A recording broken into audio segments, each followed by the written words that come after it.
Okay, so I'm not sure if you have a simulator game or if you have something that is meant to give people seizures. You know, maybe you have a meme game. I don't know. Who cares?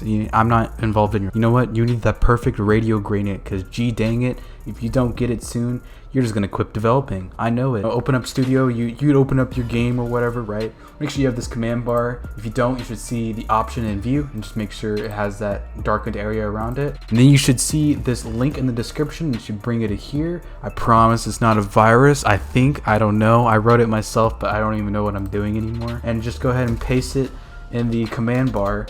So that actually, it runs the code. You should see a UI gradient inside of, what's it called? Workspace. All right, so when you go ahead and open this up, look, it's literally perfect.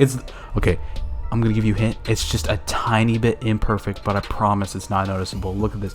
Look at all the color. So I don't know why I would need to prove this, but I guess I do. So, here's how you use this gradient. So you drag it. I promise this is the hardest part. And then boom. You now have colorful text. That's it. Seriously, please just get off this tutorial already. You just don't need to watch this anymore. Like, actually, please.